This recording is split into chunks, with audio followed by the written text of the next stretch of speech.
Hello everybody and welcome to That's Football, the title you've all been demanding on this channel. Man United in crisis. We've done Chelsea, Man City and other clubs. And with Manchester United crashing out of Europe completely last night, they are in crisis, but that's not the point of this video. The point of this video is actually an apology because the ramifications of Manchester United dropping out of Europe altogether could impact Premier League top four massively. Massively. Fasten your seatbelts and it will be an apology from Ten Hag and Man United if this goes wrong. For the last few years, Manchester United have been in the top two coefficients in Europe. That means we performed in the top two countries in Europe with combined points for what we do compared to other clubs from other countries. This season, the Champions League will go bigger for next season, and therefore the teams who have the top two positions in Europe, the countries who have the top two positions in Europe, will get an extra spot. In simple terms, the Premier League should have 5 spots for the Champions League this season. The top 5 go into the Champions League. And that would be the case based on the last few years. However, as things stand at the moment, English clubs, we are 3rd. And Spain are very close to us. Germany are 1st, Italy are 2nd, England are 3rd, and Spain are just behind England in 4th. So if it finished like that, we don't get that 5th spot. We don't get top 5 going into the Champions League. Why are England not in the top 2? Well, predominantly because of Manchester United. And of course, with Manchester United not even dropping into the Europa League, there's no chance of more points being earned from Manchester United to add to that total. The way it works is it's based on qualification from your group. It's across the Conference League, the Europa League and the Champions League. You get bonus points for winning your group. And obviously, Manchester United did not win their group. They didn't even come 3rd in their group. So they've earned next to no points. And that's damaging if other European clubs perform well, like the Germans are at the moment. So this is a collective. If the Premier League wants the top 5 to go into the Champions League, then the English clubs in Europe this season need to perform well to accumulate enough points to put themselves in the top 2 coefficients league, which, as I said, is based on country performance. So it's collectively all the English clubs can earn points based on what they do in Europe across the Champions League, the Europa League and the Conference League. And at the moment, we ain't doing very well. And also it could get worse with Newcastle playing tonight, which we're going to watch. If Newcastle go out altogether, it's going to be very difficult no matter what Man City do in the Champions League or Arsenal or anybody else. We've still got a chance, but Manchester United, and the ironic thing is, Man United aren't going to get top 4. So if Man United want to be in the Champions League next year, or if Newcastle want to be in the Champions League next year, they need 5th place, which they both could be a massive reason why we don't get it. So it's a sorry. It's a sorry. And look, I can't speak. I'm stunned that Manchester United are out of Europe altogether in a group that's got Copenhagen, Galatasaray and Bayern Munich in it. To go out completely it is ridiculous, but it does have big ramifications. It does. And it will be the same for Newcastle, as I said. And, you know, that only adds to the embarrassment and amount of banter that Manchester United will get, because we're not only screwing ourselves up, we're screwing up the rest of the Premier League.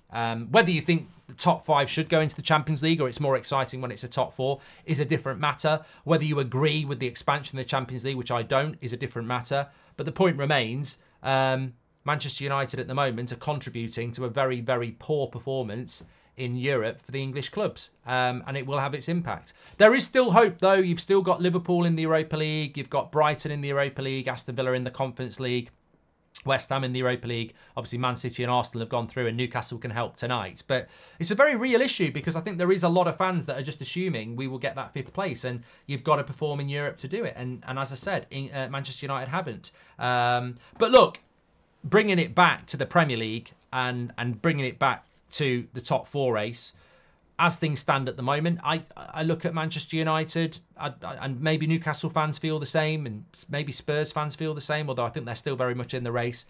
I don't feel we're anywhere near good enough to be in the top 5 at the moment. I think Spurs, Villa, Liverpool, Man City and Arsenal are the top 5 clubs in England, and Man United are nowhere near that. I think Man United at the moment are battling with the likes of Newcastle and Brighton to be 6th, and both those clubs have beaten us as well. Manchester United, it's get your comments in below.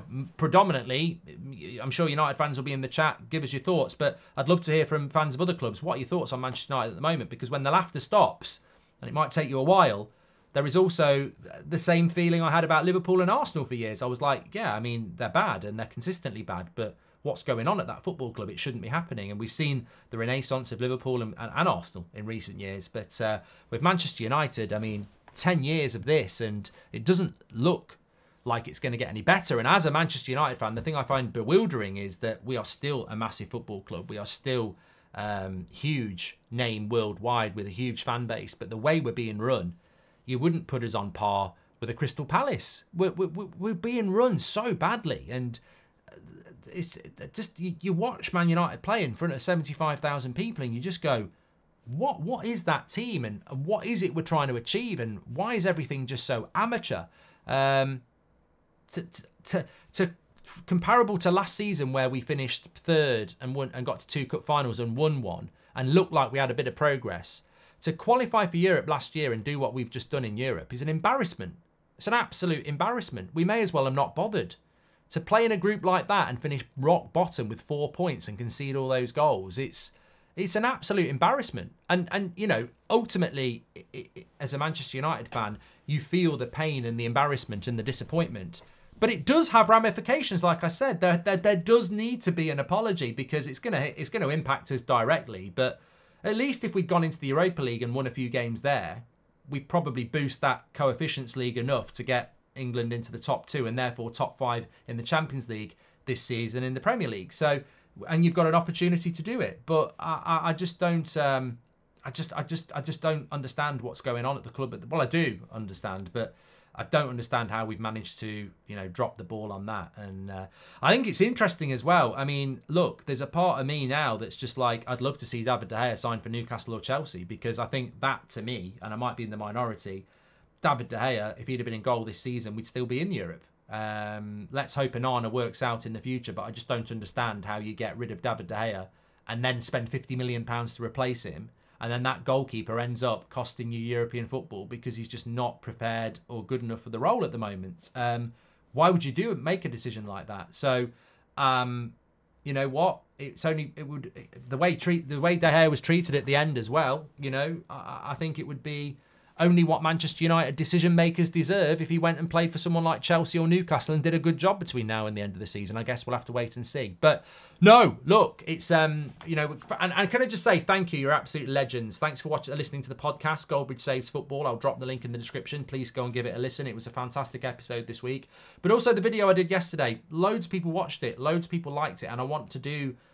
You know, I know we talk about all sorts on here, but that's what the channel's meant to be all about. And I think it's a big thing about the injuries. And again, today, I think, you know, there is a level to what we're talking about. We talk about VAR, we talk about the injuries, and we're talking about this top 5 thing in the Premier League this year is in major danger because of what Man United have done in Europe. And we'll see what Newcastle does later, which we're going to do a watch along for as well. So I'll see you later tonight live.